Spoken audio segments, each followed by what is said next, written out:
Presiden terpilih Prabowo Subianto berupaya memperkokoh barisan koalisi tanpa oposisi hingga pembentukan kabinet gemuk pun kini menjadi sorotan.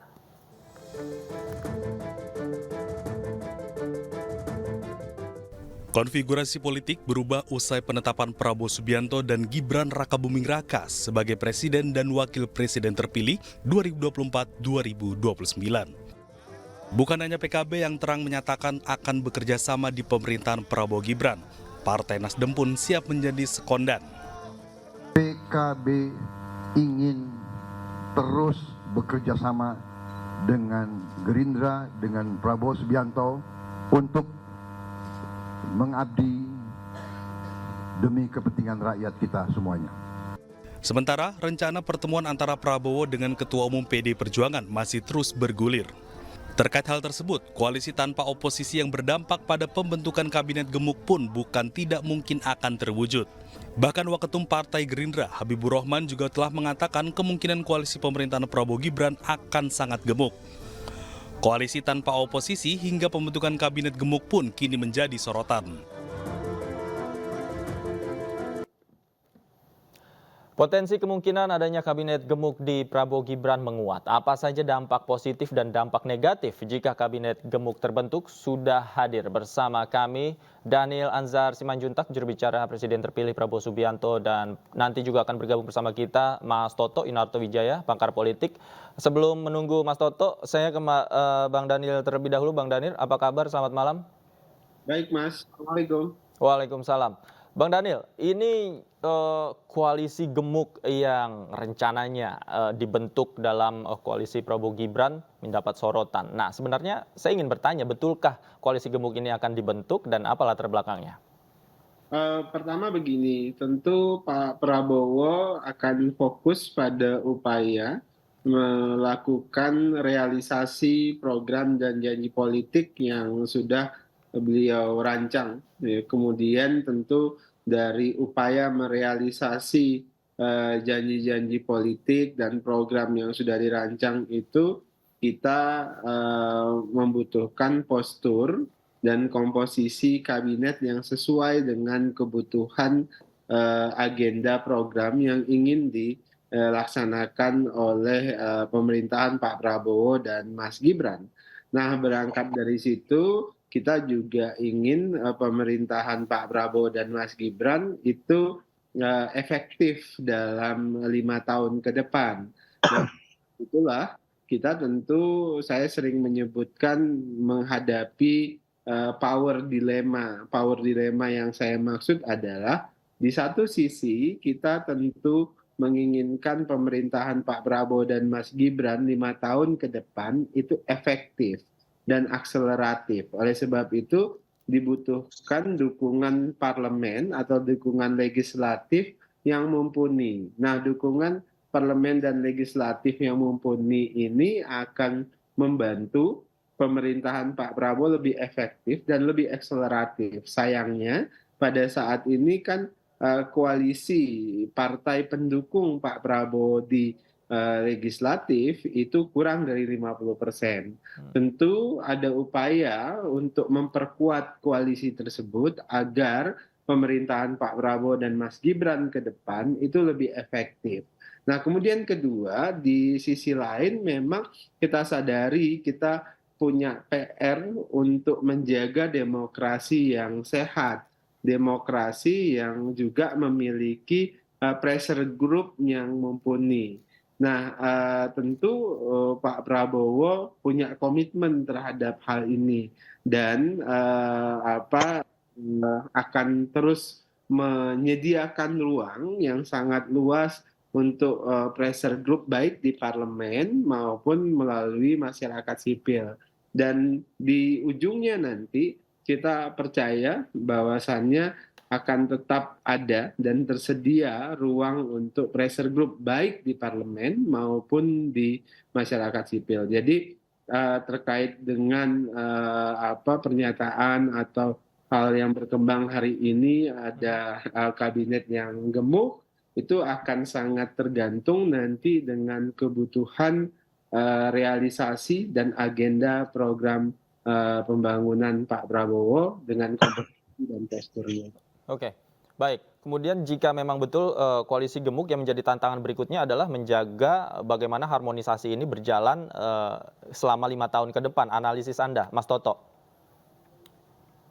Iya, ini buah simalakama. Ini saya bukan buah simalakama lah. Tadi Bang Daniel sudah menjelaskan bahwa ada dilema Ya. antara kebutuhan untuk membangun pemerintahan yang efektif dan memang harus diakui ketika jumlah koalisinya makin banyak, potensi stabilitas di parlemen, lebih gampang menggolkan undang-undang, lebih gampang menggelontorkan kebijakan, itu lebih bisa dilakukan. Tapi di sisi lain kita tahu tidak ada yang gratis. Dukungan di parlemen itu kan biasanya dikompensasi dengan jabatan publik. Bukan hanya dalam konteks menteri, tapi juga bicara mengenai BUMN, entah direksi ataupun komisaris. Pada titik itu, dukungan politik kemudian menjadi punya potensi berefek negatif. Apa sih? Pertama, ketika koalisi ini akhirnya membentuk kabinet yang notabene lebih banyak berisikan orang-orang partai, persepsi bahwa presiden tidak dikelilingi oleh orang-orang ahli itu menjadi lebih besar. Efeknya adalah distrust dan kepuasan dan kepercayaan publik. Yang kedua, kita ketahui juga bahwa fakta empiris bahwa menteri-menteri yang misalnya terlibat kasus hukum itu adalah ada 6 orang, 6-6-nya itu berasal dari parpol. Sehingga tidak bisa kita menyalahkan masyarakat yang merasa alangkah baiknya kabinet itu diisi oleh orang-orang yang tidak terikat lagi oleh partai politik karena selain memiliki potensi dualitas loyalitas, satu kepada presiden, satu kepada ketua umumnya, di sisi lain juga terbukti dalam 10 tahun terakhir menteri-menteri non parpol lah yang kemudian bisa dikatakan lebih punya integritas, paling tidak terkena kasus hukum. Nah itu yang selalu menjadi tantangan bukan hanya pada Pak Prabowo, tapi setiap presiden terpilih itu kan selalu dihadapkan pada dialog-dialog mengenai apakah dia akan tersandra oleh koalisi. Nah, bagaimana kemudian menjaga kombinasi di antara kekuatan koalisi yang mapan dengan tetap terbentuknya kabinet yang bisa bekerja? Pertama, saya pikir jelas bahwa Pak Prabowo jangan memberikan cek kosong. Jangan kemudian sekedar kemudian apa yang diberikan nama-namanya oleh ketum parpol kemudian diterima begitu saja. Dan paling baik misalnya Pak Prabowo ya sudah satu jabatan, kalau ingin di jabatan sertakan beberapa nama misalnya, dan Pak Prabowo punya hak prerogatif, nama yang diajukan oleh ketum parpol jelek semua, ya Pak Prabowo minta sesuai dengan indikator yang memang dimiliki sebagai KPI sebagai seorang kepala pemerintahan. Yang kedua, alangkah bagusnya untuk mengurangi image konflik of interest, bisa juga loh Pak Prabowo mengikuti apa yang dilakukan oleh Pak Jokowi tahun 2014 di 2 tahun pertama kepemimpinannya, meminta menteri-menteri dari parpol yang kemudian sudah terpilih menjadi anggota kabinet untuk tidak lagi minimal menjadi pengurus dari parpol, sehingga minimal dia bisa lebih fokus bekerja sebagai anggota kabinet. Dan yang ketiga, harapan saya bisa diuji di awal kalau memang tidak ingin dikatakan koalisi atau kabinet gemuk, jangan sampai ada penambahan jumlah kursi menteri, misalnya dari yang sudah diamanatkan di Undang-Undang 39 2008 hanya ada 34 menteri.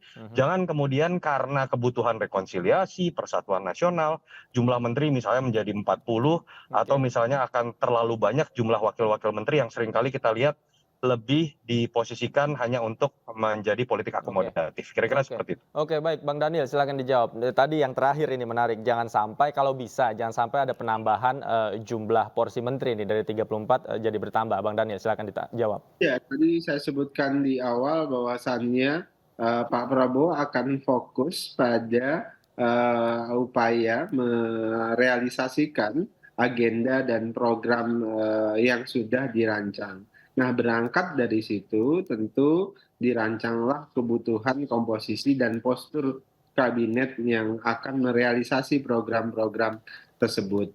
Apakah kemudian ada penambahan atau tidak sampai dengan detik ini belum ada diskursus terkait dengan itu secara detail.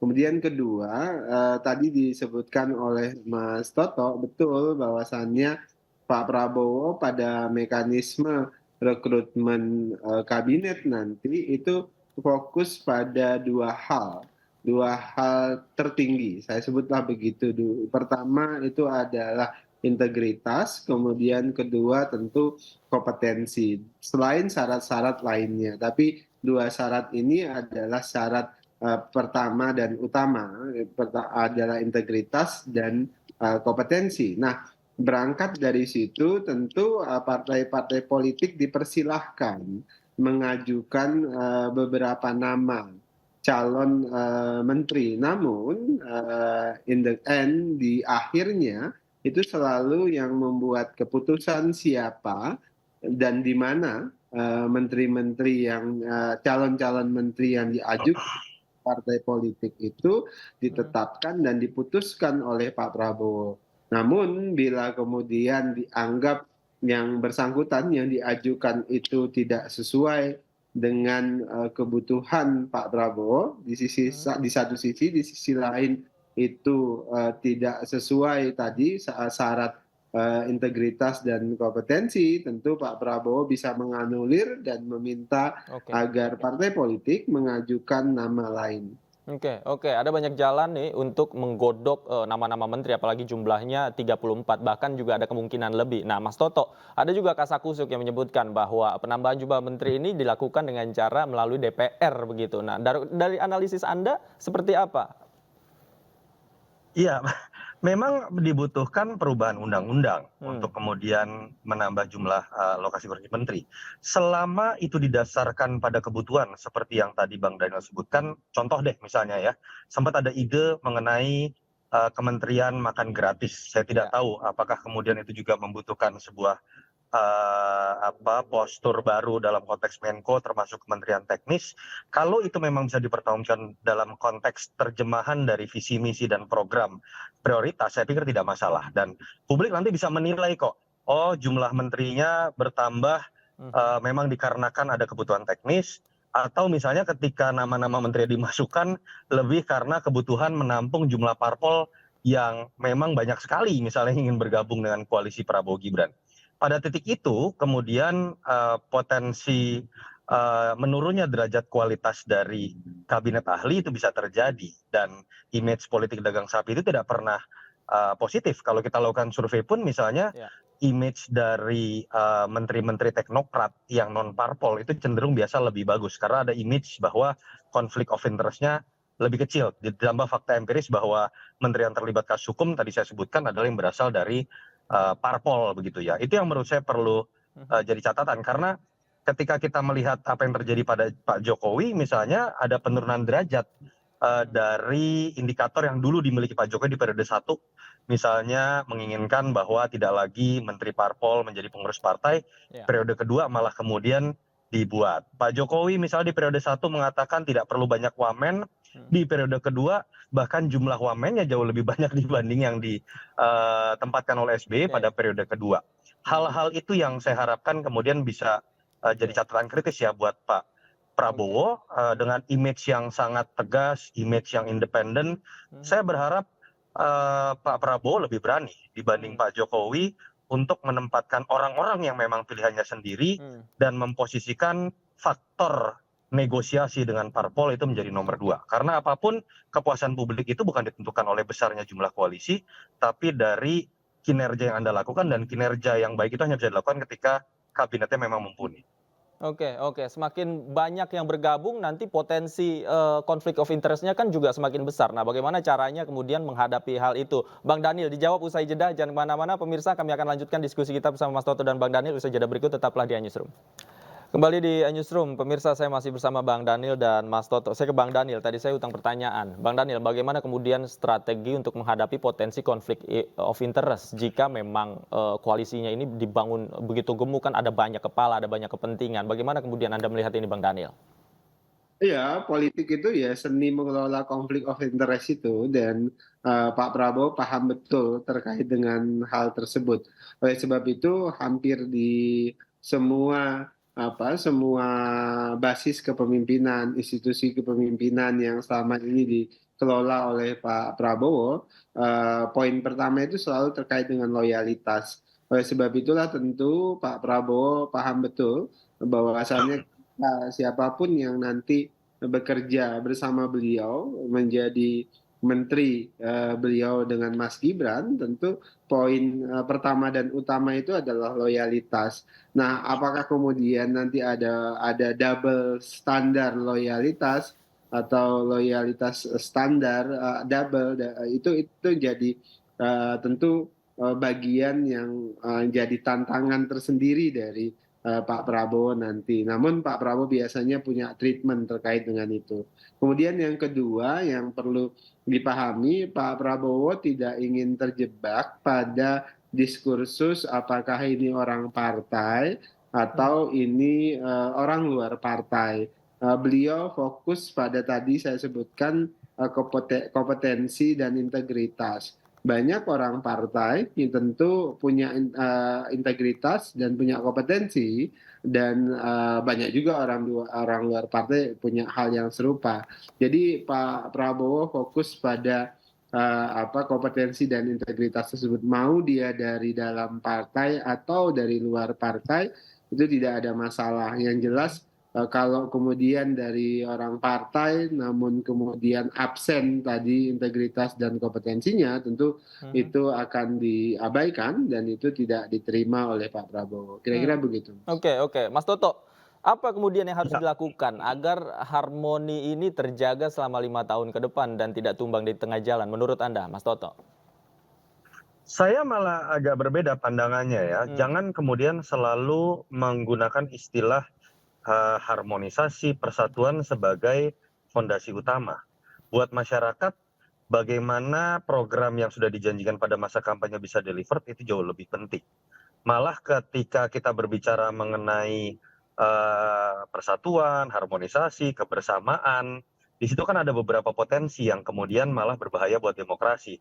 Satu, koalisi betul harus di atas 50%, tapi tidak perlu gemuk seperti bahasan pada hari ini. Sehingga kemudian kalau gemuk itu kan kita tahu banyak lemak jahatnya. Jadi orang itu tidak perlu makan sebanyak-banyaknya, cukup kemudian menjadi sehat, dalam arti secara elektoral cukup 50% plus 1 ketika berbicara koalisi absolut.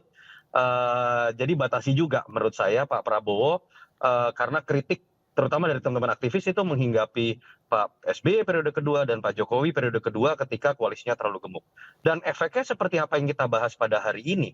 Koalisi gemuk tidak berhenti pada jumlah kekuatan parlemen, tapi kesulitan dari seorang kepala eksekutif untuk menentukan kursi menteri, untuk kemudian mengelola bagaimana koneksi atau koordinasi di antara kader-kader parpol yang notabene tadi saya sebutkan, suka atau tidak lebih memiliki hambatan psikologis untuk bekerja penuh kepada presiden ketika kemudian ada kebutuhan juga tetap jadi pengurus partai, tetap kemudian banyak ikut dalam rapat-rapat partai, belum lagi nanti di tahun-tahun terakhir akan berbicara dan punya kepentingan untuk memenangkan partainya.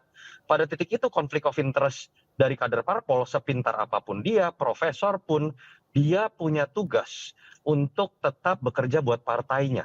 Itu yang menurut saya nanti malah akan berpotensi membuat kabinet ini tidak optimal bekerja. Dan saya berharap tadi satu contoh konkret, Pak Prabowo harusnya lebih berani dibandingkan Pak Jokowi membuat sebuah gebrakan aturan atau kode etik baru misalnya. Kenapa sih kalau sudah dipilih jadi menteri katanya kan kerja buat negara, ya fokus buat negara, walaupun tetap menjadi kader parpol, tapi melepaskan diri dari kepengurusan parpol. Oke. Itu juga kalau tidak salah sebelumnya juga sempat digaungkan ya, tidak boleh rangkap jabatan dan melepaskan diri dari atribusi Dulu parpol. Pak Jokowi periode 1 melakukan itu tapi hanya bertahan 2 tahun. Oke. Bagaimana kemudian tantangannya, Bang Daniel dijawab, jangan hanya bertahan 2 tahun seperti waktu zaman Pak Jokowi, Bang Daniel. Pak Prabowo fokus pada jabatan-jabatan yang tentu konflik of interest-nya tinggi sekali terkait dengan bidang hukum misalnya ya. Oke. Tentu misalnya kejaksaan, kemudian beberapa jabatan yang terkait dengan penegakan hukum tentu harus diisi idealnya mereka-mereka yang tidak punya konflik of interest dengan partai politik tertentu. Itu komitmen Pak Prabowo sejak awal dan beberapa kali disebutkan terkait dengan hal tersebut. Makanya yang disediakan dan didorong untuk menduduki jabatan-jabatan penegak hukum tersebut tentu adalah mereka-mereka yang berangkat dari dunia profesional, misalnya jaksa agung dan sebagainya. Nah, kemudian yang Kedua, tentu Pak Prabowo sudah memberikan contoh sebenarnya ketika beliau menjadi menteri, beliau fokus pada tugas-tugas beliau sebagai menteri pertahanan. Pak Prabowo tidak pernah bicara politik secara terbuka, tidak pernah juga menunjukkan sikap yang berlebihan terkait dengan agenda politik beliau. Baru pada tahun-tahun akhir, itu pun setelah diizinkan oleh Pak Presiden, dalam hal ini Pak Jokowi, barulah Pak Prabowo bersikap secara politik. Dan teladan yang sudah ditunjukkan Pak Prabowo itu tentu diharapkan menjadi catatan bagi semua menteri yang akan bergabung dalam kabinet Pak Prabowo, karena komitmen itu sudah ditunjukkan Pak Prabowo ketika Pak Prabowo menjadi menteri. Kira-kira begitu, Mas. Oke, tapi saya penasaran Bang Daniel, hingga saat ini kan ada beberapa partai politik yang ketua umumnya sudah men-spill katakanlah begitu beberapa nama-nama yang dikatakan diklaim layak menjadi menteri. Apakah Pak Prabowo memperhatikan hal ini hingga saat ini? Ya, tentu kan yang berhak mengusulkan itu salah satunya adalah para ketua umum partai, dan tentu Pak Prabowo mempertimbangkan semua usulan yang disampaikan secara resmi oleh ketua umum partai. Walaupun pada akhirnya yang memutuskan layak dan bisa menjadi menteri Pak Prabowo. Tadi saya sebutkan ada dua syarat penting, yaitu integritas dan kompetensi. Nah, pertimbangan itu tentu akan dibuat oleh Pak Prabowo berangkat dari diskusi, tentu masukan dari banyak pihak, dari banyak pihak berkepentingan, dan itu akan sangat membantu Pak Prabowo pada akhirnya buat keputusan nanti. Oke, Mas Toto, analisis Anda dari komposisi menteri yang ada berasal dari partai politik dan juga berasal dari kalangan profesional. Menurut Anda idealnya seperti apa? Termasuk tadi nama-nama yang sudah di-spill dan beredar di masyarakat. Iya, memang tidak ada batasan baku ya, tetapi memang kalau kita lihat presiden-presiden sebelum pun, termasuk Pak SBY dan Pak Jokowi, berupaya untuk menjaga image bahwa politik dagang sapi ini pasti terjadi, tetapi tetap dipertahankan aspek kualitas misalnya, dan image dari keseluruhan kabinet. Misal, kecenderungannya presiden-presiden ini akan menjaga paling tidak 50% adalah batasan, bahwa 50% non parpol, baru sisa 50%-nya akan dibagi kepada para parpol. Yang kedua, seringkali ada beberapa kejadian ketika ada menteri berasal dari parpol dan ketika dilihat tidak punya latar belakang yang sebenarnya terkait dengan departemen yang dipimpin, biasanya akan dimasukkan wakil menteri yang kemudian diisi oleh orang-orang yang berasal dari birokrasi senior yang berasal dari departemen tersebut. Hal-hal itu memang bisa jadi sebuah katakanlah penetralisir dari persepsi negatif mengenai terlalu banyaknya orang parpol untuk masuk. Saya berharap tetap ada batasan-batasan yang dibuat. Pertama, bagaimana kementerian strategis yang terutama terkait dengan keuangan atau aset-aset strategis negara, dan ketiga penegakan hukum, itu harusnya tidak boleh diberikan dalam konteks bukan hanya tidak boleh kepada kader parpol yang punya potensi konflik of interest, tapi juga dalam konteks politik balas budi. Kan orang bisa melihat, kok yang jadi dia ya, apa hanya karena dia menjadi bagian dari tim ses, apakah ini jatah relawan? Itu menurut saya juga catatan kritis. Kementerian Keuangan, Kementerian BUMN, Jaksa Agung, itu menurut saya alangkah baiknya memang tidak diberikan kepada kader parpol atau kepada orang-orang yang hanya didasarkan pada politik balas budi karena punya pengaruh besar pada saat kampanye. Yang kedua, usahakan memang jumlah dari kalangan parpol tidak lebih banyak dibanding kalangan profesional. Yang ketiga, yang seperti saya sebutkan tadi, sudah ada contoh yang harusnya bisa diterima dari Pak Jokowi, selain kemudian meminta menterinya tidak lagi menjabat kader parpol. Saya tahu ini sulit untuk seorang ketua umum yang pengen jadi menteri. Yang kedua, pernah loh Pak Jokowi meminta bantuan KPK ketika kemudian ingin menguji calon-calon menterinya dalam konteks track record yang bersih dalam konteks pemberantasan korupsi. Artinya pola itu bisa saja digunakan ya oleh Pak Prabowo ya, melibatkan KPK dan instansi lain yang relevan dalam hal ini ya. Pak Jokowi ini kan kalau sama Pak Prabowo dalam survei kita misalnya 2 pemilu mereka berhadapan ya. Pak Jokowi ini dikenal top of mind-nya itu merakyat. Pak Prabowo tegas. Harusnya Pak Prabowo bisa tunjukkan ketegasannya ini lebih dibanding Pak Jokowi dalam membuat indikator untuk menunjukkan saya bukan presiden tersandera, saya satu-satunya chief of commander yang kemudian dalam menggunakan hak prerogatif termasuk membentuk kabinet, itu saya lebih berani dibandingkan presiden sebelum. Oke, baik. Seharusnya ini lebih berani ya. Bang Daniel, silakan dijawab. Bisa saja digunakan pola seperti ini.